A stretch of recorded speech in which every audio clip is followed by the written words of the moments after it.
Hello and welcome, everyone.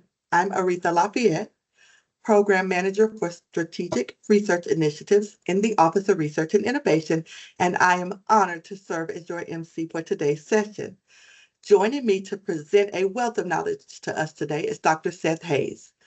Dr. Hays received his Bachelor's of Science in Biomedical Engineering from the University of Texas at Austin and his PhD in Neuroscience from the University of Texas Southwestern Medical Center. Dr. Hays is an associate professor in the Department of Bioengineering at the University of Texas at Dallas, where he is developing therapies for stroke and other neurological disorders. Three of these therapies are now in clinical trials. Dr. Hays has authored over 50 peer-reviewed publications and was awarded the prestigious American Heart Association Robert G. Sagert New Investigator for Stroke Award in 2015. We are honored that you can be here with us today, Dr. Hays. The floor is yours. Hey, everybody. Thank you. Thank you, Aretha. Thinking that I got that in 2015 makes me feel quite old. That used to, yeah, anyway. Thank you for your attention today. Thank you all for attending. I'm excited to talk to you about clinical trial management and mostly just give you some, kind of my perspective on it and things that I've dealt with.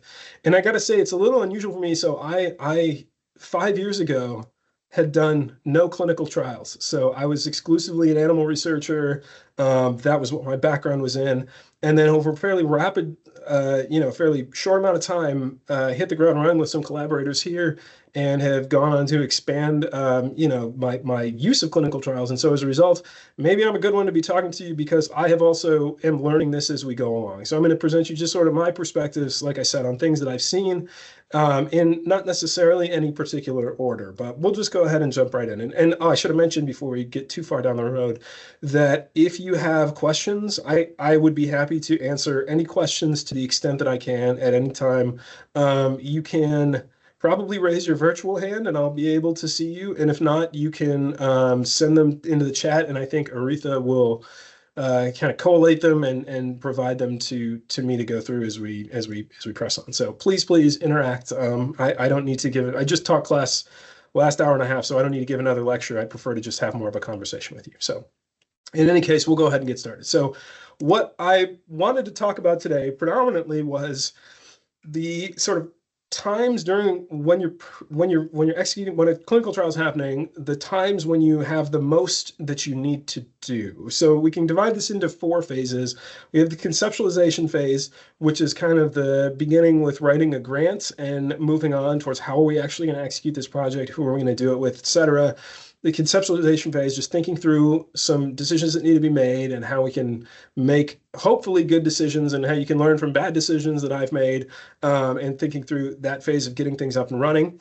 Then in addition to that, beyond just sort of like, let's think, kind of amorphously about this, then we're going to move into the planning stage. And this is where kind of more the rubber hits the road, right? So like this is where you need to make decisions for more or less how the trial is going to be executed in the next phase. So this is really setting things up. This is not thinking through how would we do it, but how are we going to do it, right? So that is the planning phase, which we'll spend some time talking about. Then we'll talk about the execution phase and just sort of, interestingly, because of the way that my experience in clinical trials, we've worked with partners and done very little on the execution phase, but I will tell you about things that have come up for us as we manage the execution phase of the trials. And then finally, the last phase is, when you've got everything done, the data's collected, and you need to close out your regulatory efforts and do the data analysis and think through where do we go from here. I'm actually not going to talk about that one today. So I am the second in a 3-part series. So I will let the next person talk more about the post-award management or the post-trial management parts here. But we're going to focus on the first 3 for today, the first 3 elements here. And then finally, I'm going to wrap up. This will probably come up actually as we go through these, but I wanted to touch on some common sources of issues that happen during clinical trials. And again, this is not intended nearly as an exhaustive list, but just some things that have been on my mind lately that we've encountered. All right, so real quick before we get started, I just want to mention kind of where I've gotten, anything that I tell you today will be based exclusively on my experience and what has that experience come from. And that has been as part of the Texas Biomedical Device Center, which is a, sort of a conglomeration of faculty from neuroscience and biomedical engineering, as well as some other departments, Office of Research Support, and some other things. we have run a number of clinical trials over sort of the last 5 years. These clinical trials have been FDA regulated, so it's an implanted device. They have been phase 1 and phase 2, and we're now prepping for phase 3, but not quite there yet, but thinking through kind of what does the planning and conceptualization phase look like for that. We've used a number of different designs, some open label studies, double-blinded RCTs, things like that. And importantly, we've done this across a bunch of partner sites. So as you know, if you are here, UTD doesn't have a medical center. And so consequently, if we're going to do much of the clinical research we do, particularly if it's going to be, an interventional clinical trial is going to need to happen with a partner that does have access to patients and does have facilities to be able to do those things. So the way we've dealt with that is by working with our great partners at Baylor Scott and White, which is in downtown Dallas, as well as newer collaboration with an investigator at UT Austin, and then finally a very new collaboration, which is just sort of getting off the ground with some folks at NYU.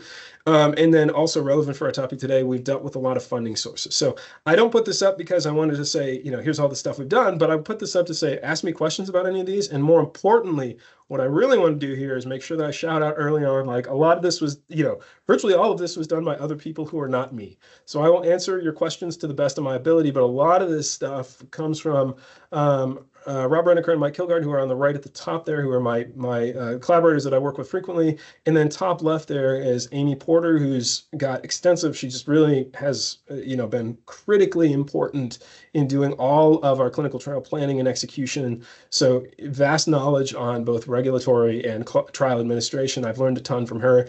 The same is true for Jane Wigginton, who's in the middle there. She's been exceptionally helpful. She's the part of the CTRC here, which is just getting started. And Dr. Wigginton has done, extensive experience with clinical trials and would be extremely helpful. I've learned, again, a lot from her. And then below that, we have Caitlin Malley and Ruchi Verma, who have done various aspects of sort of administration and regulatory parts for the trials. They've been very helpful. I will give you all of their emails if you have questions, and I will answer what I can today, but they really do have much deeper knowledge. And then I've got here listed our partners at Baylor Scott and White, Rita Hamilton, Mark Powers, and Chad Swank, who've been really important for executing the trials. And then below that, Jasper Smits and Marla Sarmiento at UT Austin. So this is a culmination of a lot of work from people who are not, not me, but I'm going to go ahead and present it for you today. So let's go ahead and start at the very first space here. Let's start talking about conceptualization. And the first thing when it comes to conceptualization, if you think way back, way before we get to any kind of, starting a clinical trial or starting really any human subjects trials, is thinking through how are we going to get this supported. So,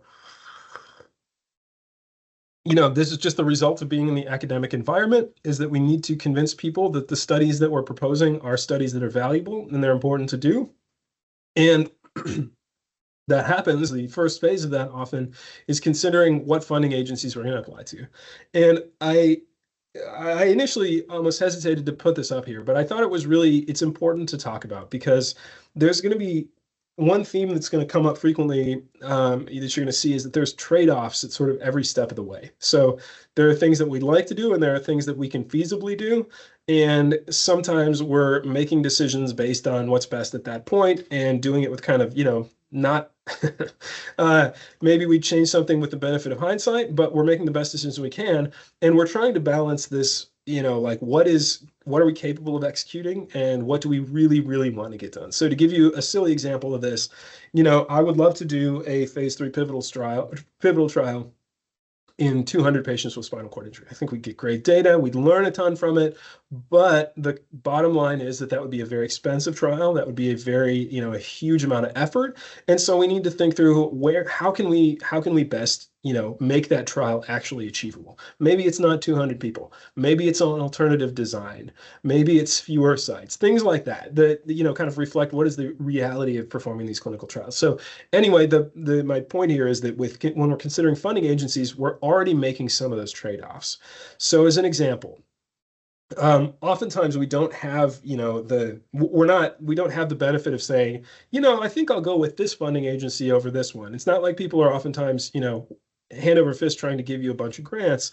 But that being said, it's up to you to think through, is this really the best place to be putting this in? So, in my experience, I've taken the grants that I can get, and not necessarily, rejected grants because they're from a particular funding agency, but I have, in thinking through these, when putting in these grants, what are the sort of what scale of trials are these agencies used to funding? What kind of support do they have? What kind of milestone structure they had? Things like that, they're important for planning. Like, what do I actually want to accomplish here? So thinking through funding agencies is an important part. So, NIH is the big funder of clinical trials here.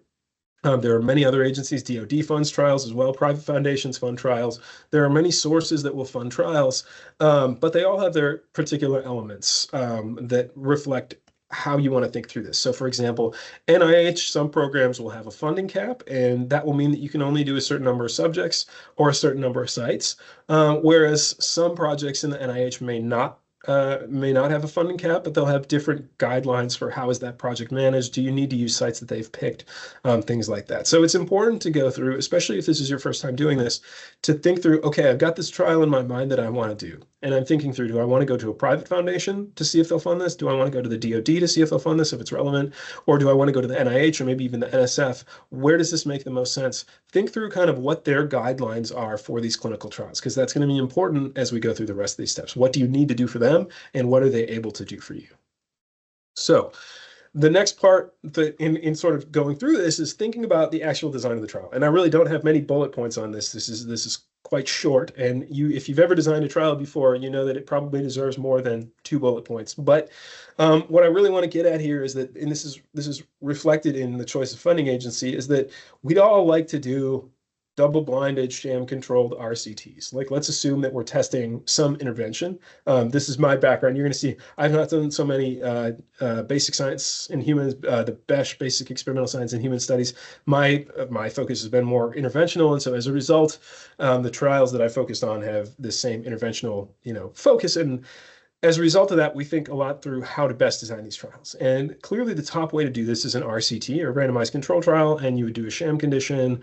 You would do double-blinded at least, maybe even triple-blinded. That was always sort of a funny definition, but you want to do the best trial you can do, but some amount of this is going to be reflected on how feasible is that trial to do. So we'd all love to do an RCT, but maybe you can't quite, because of some funding limit, you're not able to do the size of the trial that you want to do. And let's say that you want to do an RCT, but to do that, you'd want to have, say, 10 participants in each group.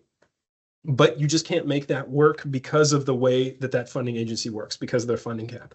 So maybe you need to think through, well, what if I were to use an open label study? Would I still be able to get value from that? Would that still be informative for me? Would that still produce something that I could, use to go forward, use to make, start the next trial or wherever the next step is in this process?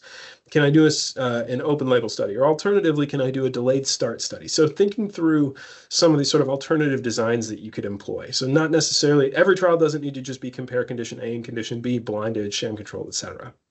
There's many alternative strategies that you could use, and some will fit better for different funding agencies. But I can tell you across the board, in reviewing grants for these different funding agencies, there's a lot more, people are much more willing to tolerate, grant reviewers are much more willing to tolerate alternative designs. And in fact, I would say even in the last probably 5 years or so, there's been a push for these alternative trial designs because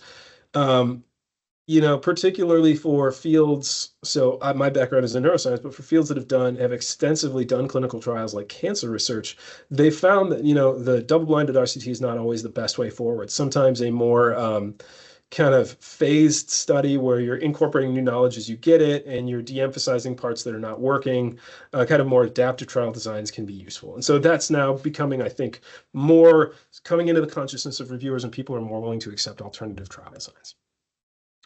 Okay, again, in no particular order, another step in here is to select partners. So you don't always have to do this, right? But if you're at UTD and you want to work on an interventional trial, you're going to have to find a partner because we don't have a medical school that makes sense. So you need to have somebody who can carry out some of these things.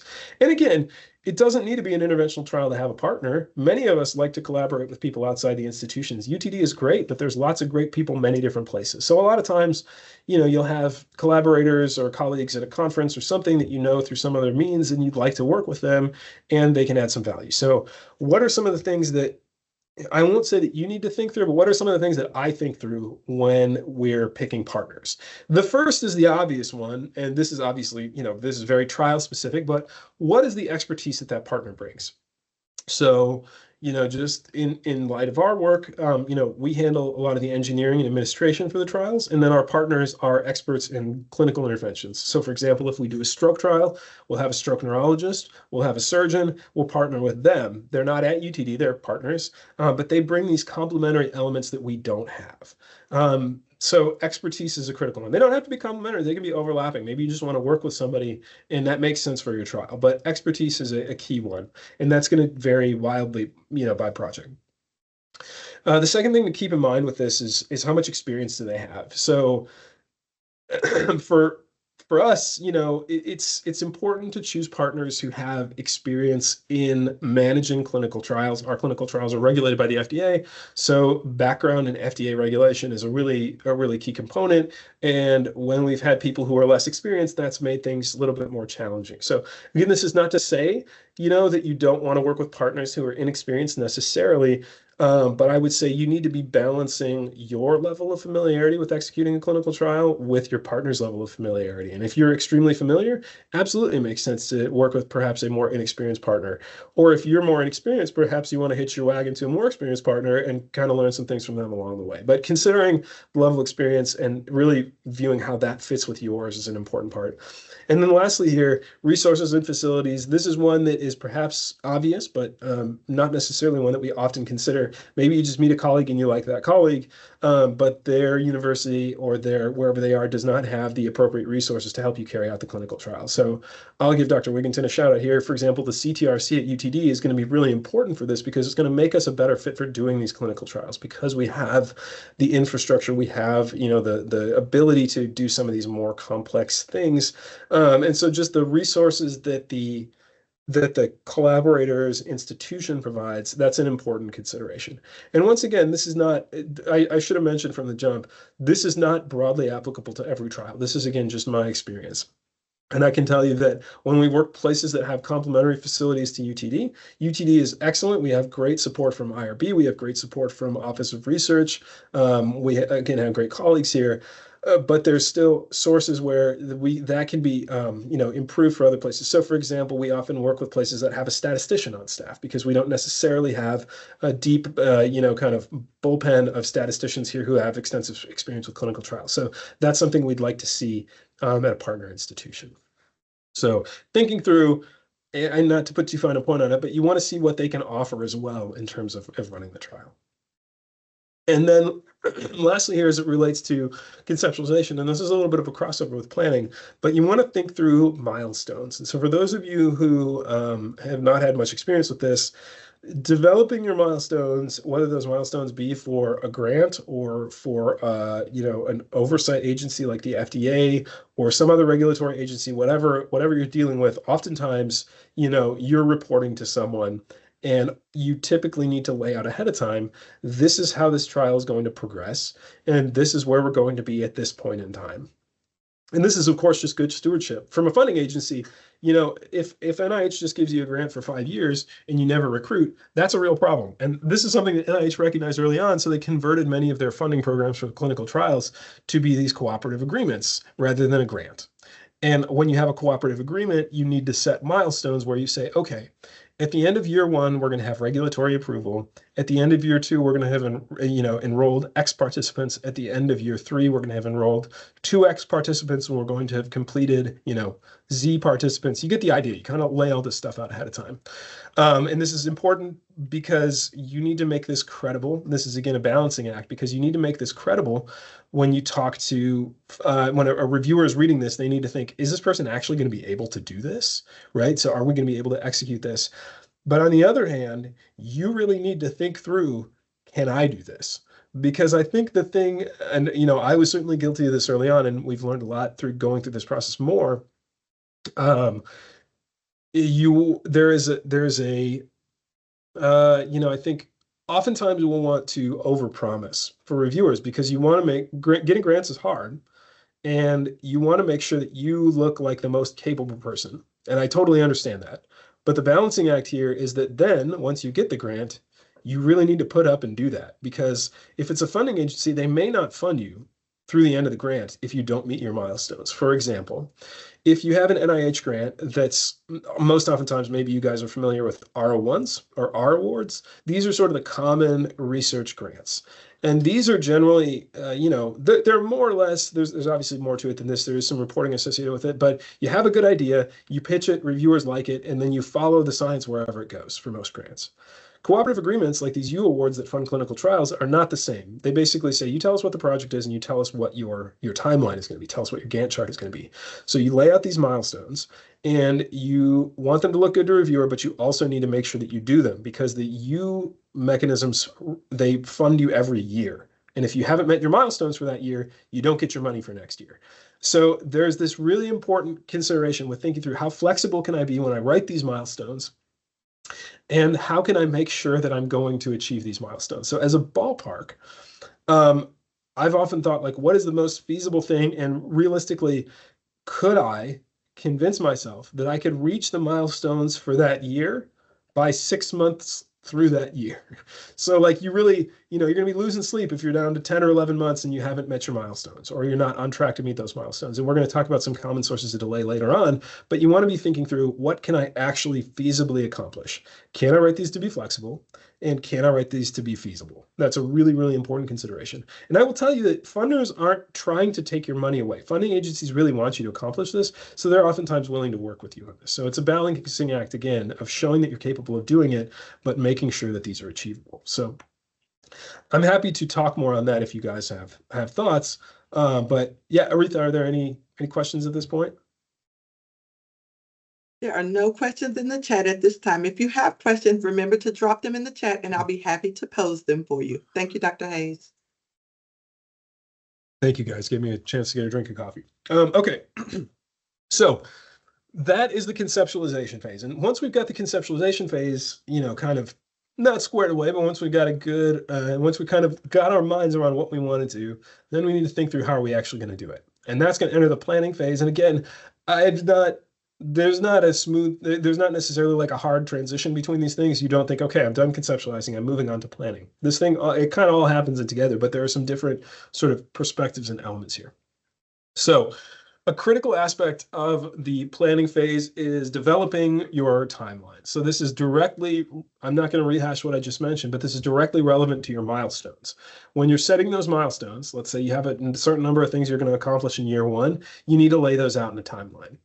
And importantly, if you have sites, like if you have additional sites, like it's not just you doing this trial. This is a good exercise for you to do anyway, but if you're working with other sites, you should really think through this. And you need to tell them when they need to have done what they need to have done, like when their part needs to be accomplished.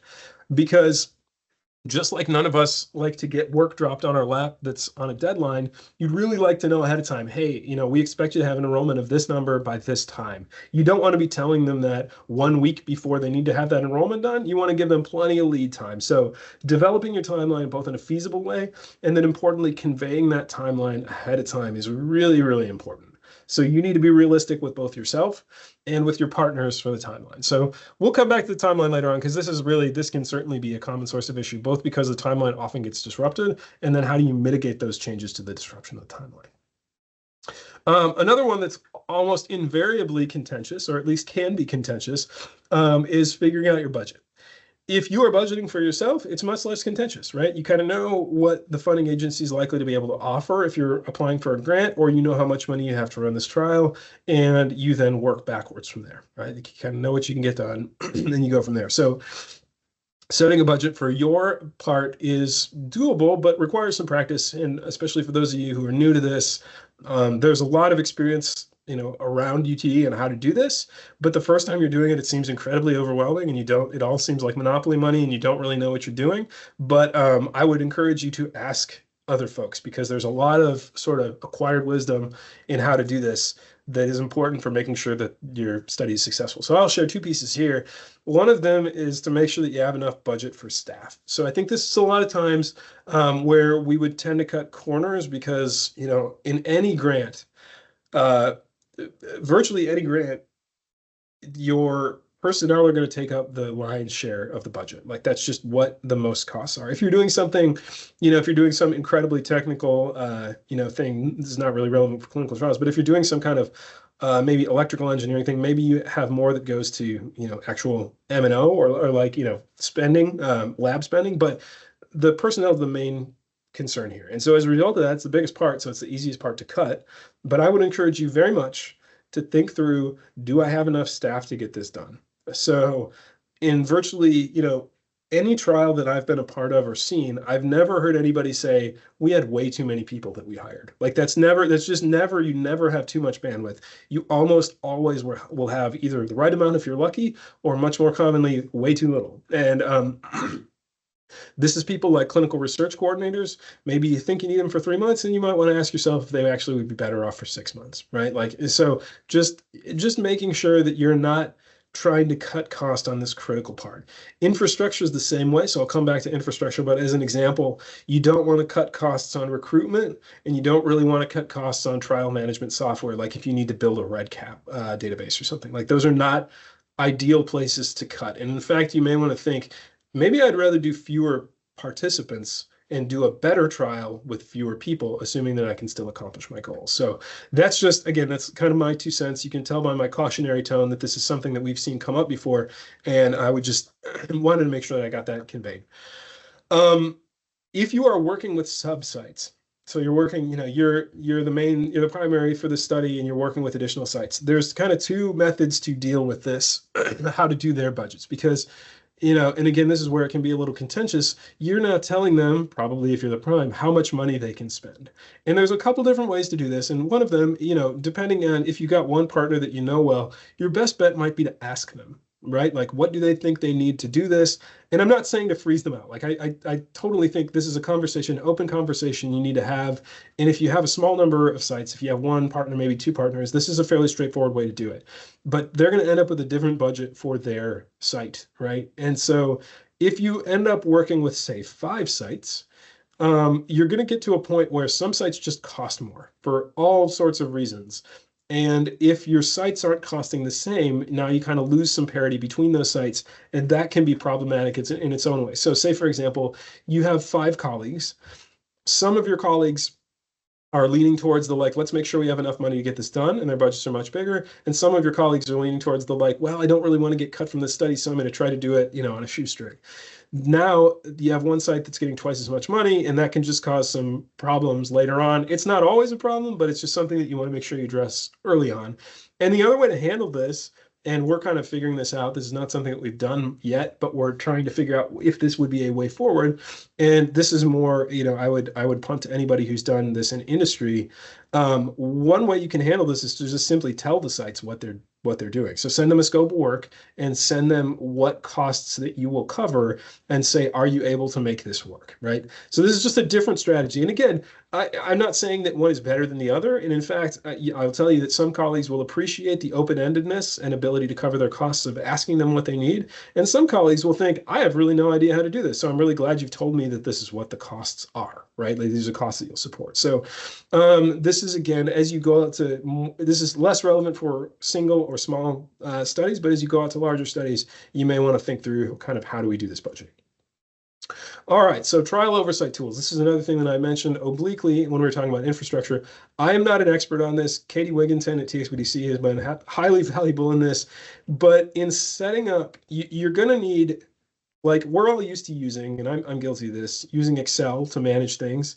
That's not a good way to manage trials. You really need, especially if you're going to have a trial that's complex or large, you're going to need a software package to do that. There are many that are available. An obvious one that's great, that is widely used, UTD has access to it. UTD has people who are resources for this, is REDCap. REDCap is really useful for both designing your study and executing your study. And it's important to, even if you don't necessarily want to do that, you might think through, should I spend some money and should I spend some time getting a great REDCap database set up? Because will that save me money on the back end, or save me time on the, and frankly, save you headaches on the back end, because that helps you manage your trial more easily. So really what I mean by trial oversight tools is what kind of software are you going to use to manage this trial? And that's a really important consideration early on. All right. And so the last element on planning is thinking through regulatory oversight. So any trial you do is almost certainly going to require IRB approval. Our IRB here is wonderful. I will say that patting myself on the back. I'm part of the IRB, but really every person here that I've dealt with at UTD on the IRB, I see a couple of them on the call now, have been exceptionally helpful. And we often view, when you see, nobody likes the idea of regulatory oversight. That just sounds like, I'm an academic, I'm sort of allergic to people telling me what to do. So I don't really like the idea of having oversight. That's why I chose academia, right? I'm joking. But the idea that you have somebody looking over your shoulder can be kind of problematic and can make you feel like they don't want you to do this study. That is fundamentally not what the IRB wants to do. The IRB wants you to do research. The IRB just wants to help you do research in the most efficient and ethical way possible. And that is the role of the IRB. I've never gotten the impression, and I've never heard anybody here get the impression that they're trying to stop my study, right? Work with them early on, contact them. Communication with the IRB is really, really, really important and will help you out. It'll be massively beneficial to you. So if you were to just put an IRB application in, it's totally possible that you might get it approved right away. If you write a great application, yeah, absolutely, because again, the IRB is pro research. But if you're unsure about how to fill out anything related to that application, your best bet is to just reach out to your colleagues and reach out to the IRB and get some feedback on that. That will help you out in the long run. IRB wants to help you. On that note, if you're working with multiple partners, you're going to have to deal with their IRB as well. It's possible that you'll need to have a central IRB. This is something that NIH mandates that I'm not going to talk much about today, but you may just have multiple IRBs that are all responsible for this. And a lot of times what this will mean is that, let's say you have a project that you're the primary investigator on and you want to work with, say, I don't know, TCU, right? A lot of times we will then become the IRB, overseeing IRB, and their IRB will require a reliance agreement. And so that just means a lot of times the documents, their IRB, if you're working with an investigator at a different institution, you will need approval from their IRB as well. And so that can cause every IRB is different. And that can cause some delays. So you want to make sure you've built in some time to your timeline to think through what kind of time am I thinking about for getting my IRB approved? And then consequently, once my IRB approved, what additional time do I need to get my site IRBs approved? FDA is the same way. FDA is kind of a greater level of oversight, but many of the dealings with them are in many ways similar to the IRB. They want to help you. They want you to do research. If you're working on an FDA regulated trial, there's more that goes into sort of the monitoring of it and the administration of that trial, but FDA really does want to help you out. They don't want to make this difficult on you. FDA gets a bad rap, but they're really quite good partners, especially if you're doing something that's what's called investigator initiated. If you're not a drug company, they really want to help you out. They really do want to promote research. So FDA, again, similarly, reach out to them if you have a study that's relevant for.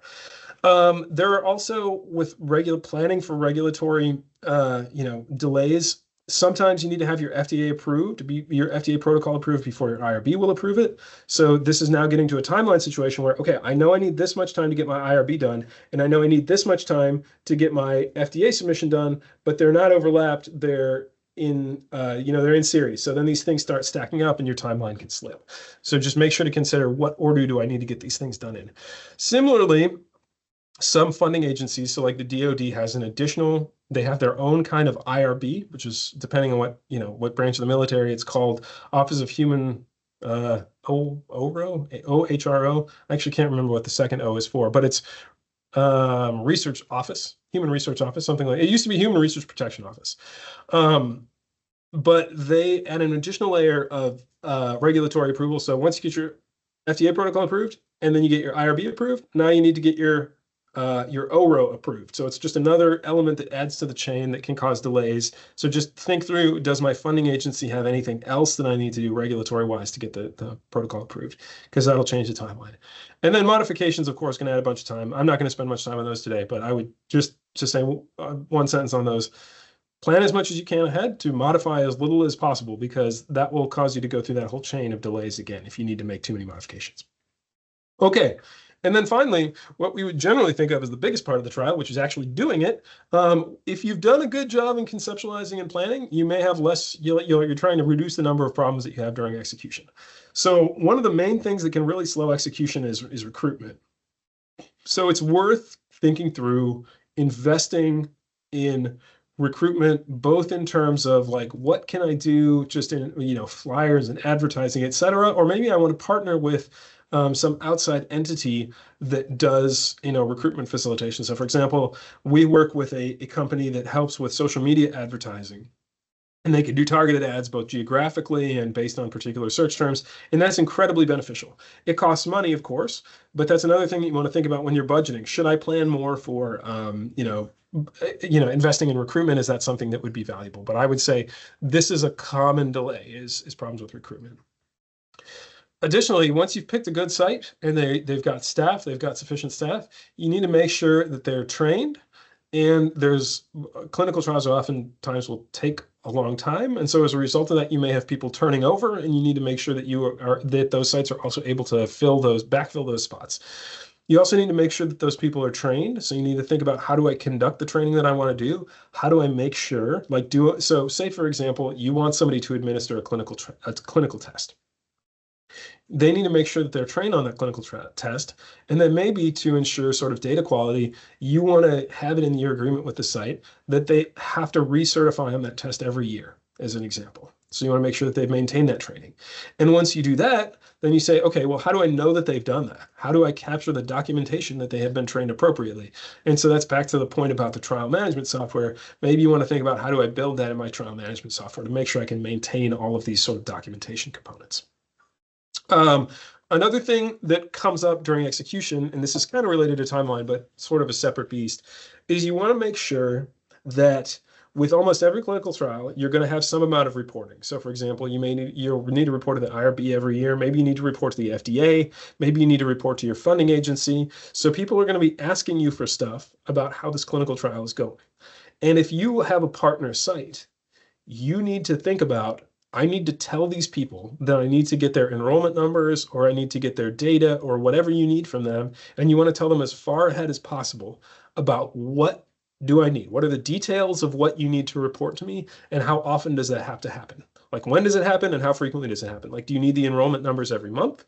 Do you need the enrollment numbers every 6 months? But what you don't want to get in a situation is where you have said, we'll figure out the reporting later. And then you're having to email them frantically, a bunch of times and say, hey, I really need those report numbers. I really need those numbers, those enrollment numbers. I need to report tomorrow, right? So just defining all that up front, like, what do you need from them? Most sites are, most collaborators are great and they're going to be happy to do that, but pretty much everybody would love to be told ahead of time what their job is. So defining that's an important part.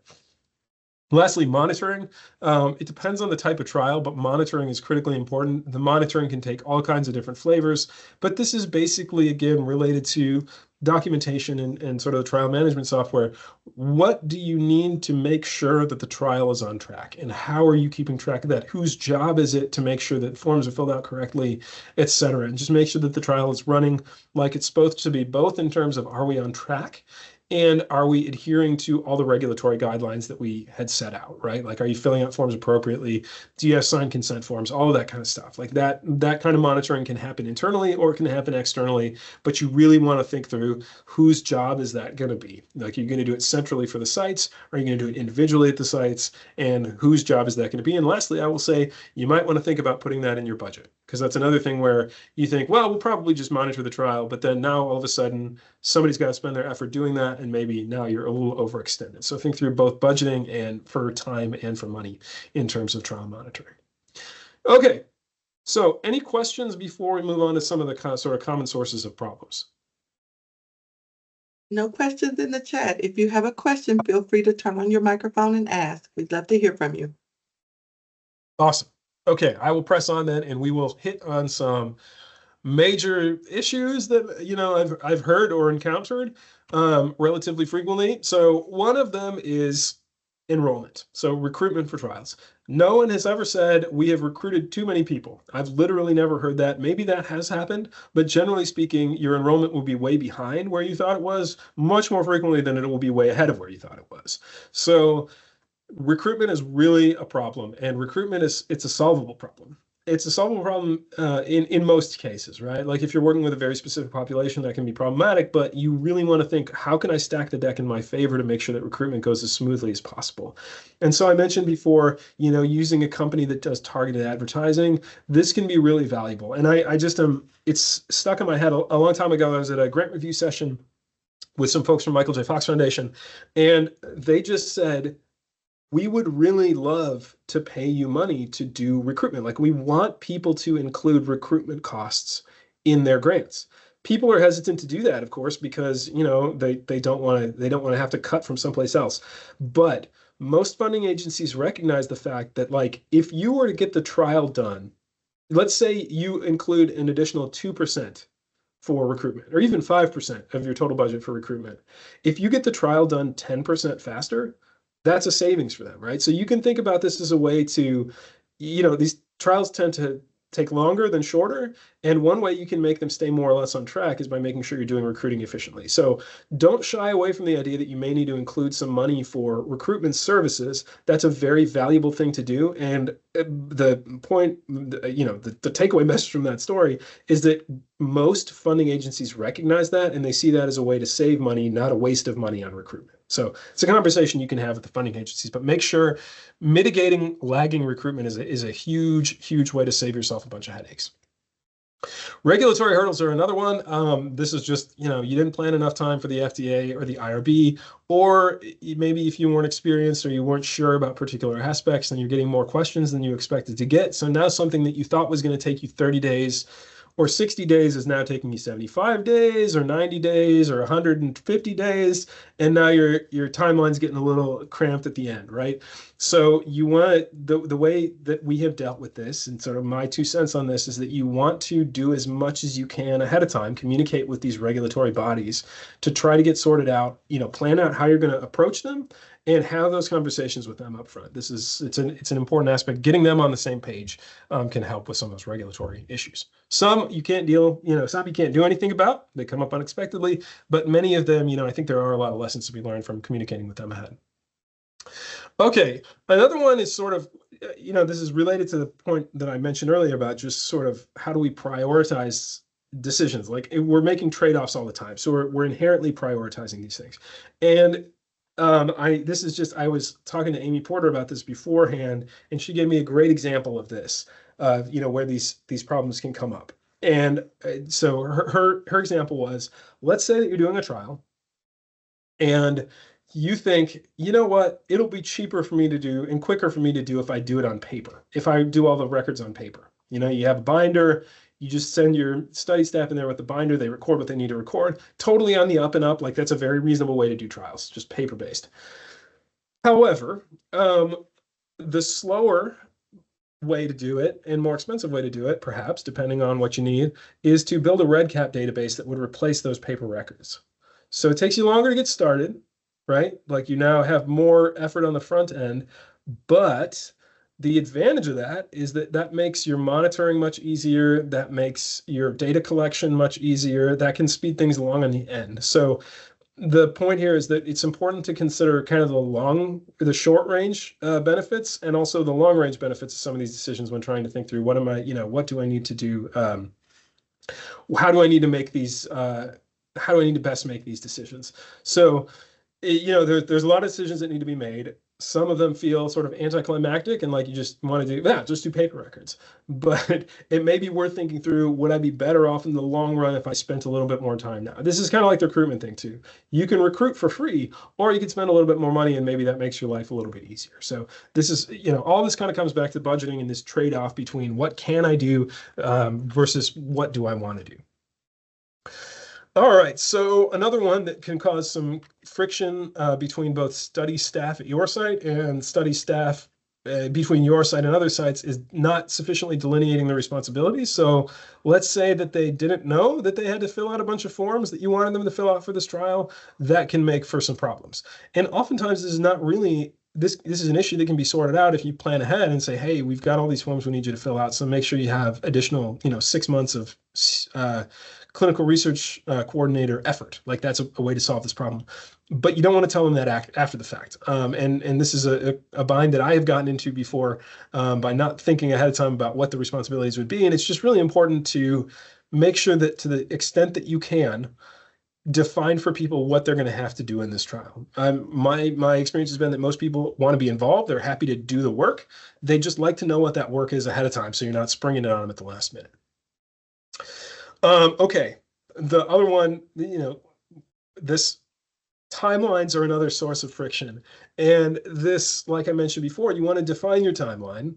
Then you need people to adhere to that timeline. But most importantly, you really need to be able to have enough flexibility in your timeline that you can adjust it. So like these trials are slow and they're complicated and they're very hard. Everybody kind of understands that and accepts that. It comes with the territory. If you're going to do clinical trials, they're a lot of work and they can be a lot of headaches.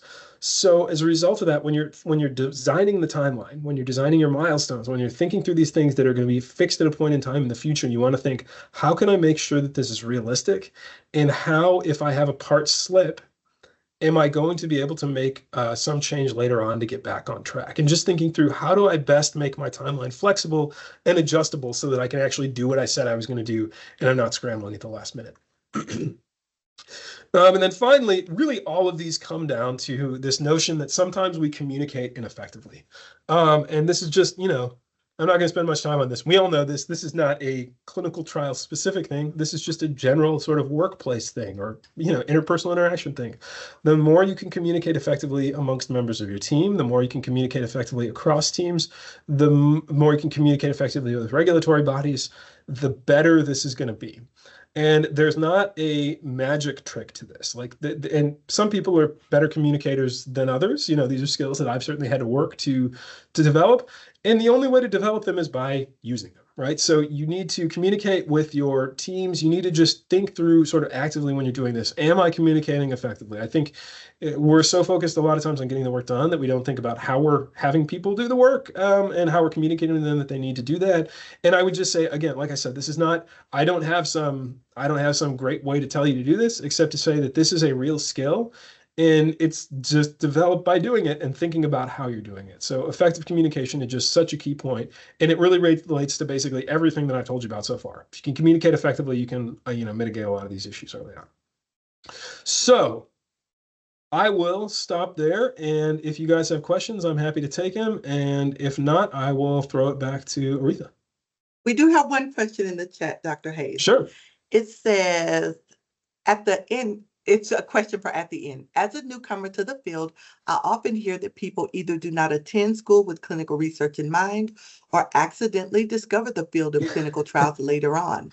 How can we advocate for the clinical trial field to college students?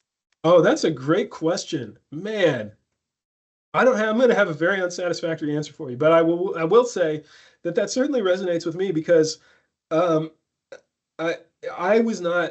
did not set out to do clinical trials. That was not something that I was, I worked in a rat lab as an undergrad. I worked in rat and mice labs as a grad student and a postdoc in my own lab, did preclinical research for a long time. Until we got to the point where I was like, well, the next logical step here is to do a clinical trial. And so I had to get up and running on it. And it's something that, like you said, some people, they arrive there and they love it. Like this is something that they didn't know about, like many things. And then you encounter it in college and you think, this is fantastic. I really like this. Or you encounter it in grad school and you think, I really like this. Because it is a totally different thing.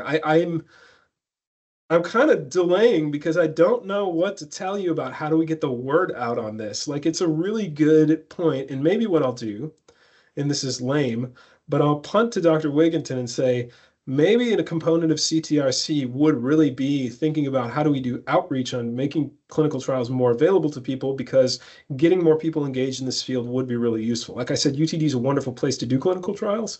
And so the more we can kind of raise our profile doing clinical trials, I think this is sort of an organic thing, right? So as you do more clinical trials and you have more success with clinical trials, people are more aware of the clinical trials, and then they see, that's something I can see myself doing. But I mean, I totally agree. It's a great question. I mean, if you're if you're a faculty member who is asking me this, talk more about them in your classes. But beyond that, it's difficult. I don't have a great idea on that, and then maybe I'll just, like I said, punt to Jane, and she can figure out how to do it. It's a really, really good point. I just don't have anything good for you. Awesome. Well, she said she appreciates it, Dr. Hayes. And Of another course. question says, in your personal experience, have you ever found working with international funders and partners a viable option to get some data collected before FDA trials? Excellent question. I can kind of answer that, but not exactly. So, international funding agencies, yes. So, we did a trial where we used a neuromodulation device in individuals with spinal cord injury to try to improve their upper limb function. And that trial was funded half by DoD and actually half by a company called Wings for Life. Wings for Life, maybe you recognize, maybe not. It's actually a subsidiary, or it's related to Red Bull, and they fund spinal cord injury research. They're heavily focused on this. They host something called Race for a Cure. They're very serious about, let's do clinical research for spinal cord injury. Let's do discovery research for spinal cord injury. And so they provided us some funding to run this trial. And so it's not maybe we were doing an FDA regulated trial at the time, and that was fine. For example, the FDA didn't mind that we had an international source that was funding that data collection. So doing it prior to the FDA, I don't see that being a problem. Doing it when you're working with the FDA isn't a problem. You need to manage that relationship with the funder, certainly, and there's going to be some more hurdles. Wings for Life is based in Switzerland. When we got that money, certainly there was less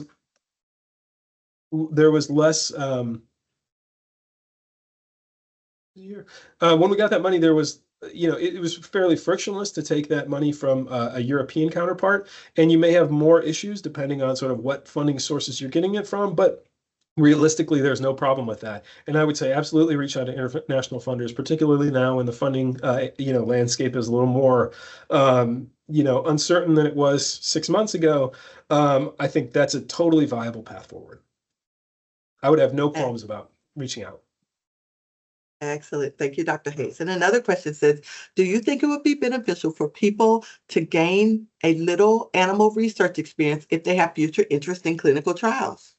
That's a great question too. So I obviously, I would advocate for doing animal research because I think it tells you something totally different about how research works. And you can learn a lot from animal studies, obviously, that you can't learn from human trials. And, it's interesting. So everything I talked about, we talked about some issues today, right? And so there's a lot to be learned from animal trials in the sense that, like, animals are the best participants you could possibly imagine. Their compliance is 100%. They come to every session. Your timeline is less of a problem. Like, there's a lot to, you got to get IACUC approval, but there's a lot more background in that, at least for me it was, than with IRB approval. So there's just a lot more you can do in animals. So there's a lot to be learned regarding the sort of, scientific method, for lack of a less sort of inflated way to say it. But like, just learning about how to execute the experiments is really important for working, you can gain those skills from working in animals. As it relates to human subjects research, I don't think it's critical, but it never hurts. Having that experience in the lab, sort of what does it look like to execute a trial? How do I think critically about results, et cetera? That stuff definitely can be gained in animal labs. And I would say, yeah, I would say if you have that when you enter a clinical trial, excellent. If you don't have that, don't not go to a clinical trial lab because you don't have an animal background. Awesome. Thank you. Are there any final questions?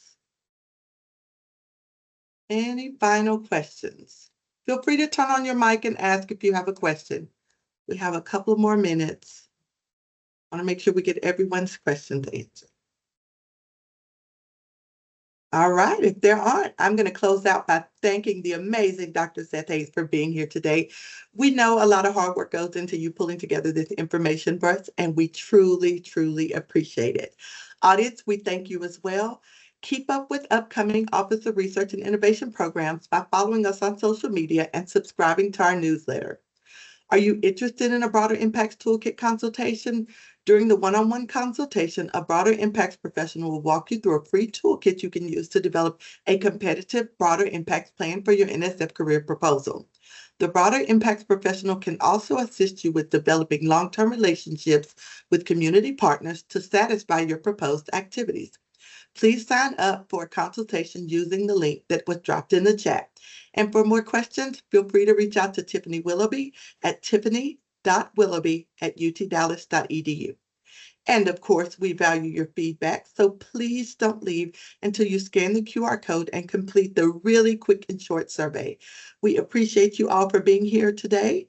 Thank you and have a wonderful day. We will hang around for another minute or two if anyone has any final questions. And you know my motto, I don't like to leave anybody behind. So if you don't have any questions, feel free to go ahead and log out for me. Thank you for your attention. This was great, Dr. Hays. Thank you. Of course. Lots of good questions too. Yeah, agreed. Always Those are love great getting questions. feedback. Yeah. I always love getting feedback.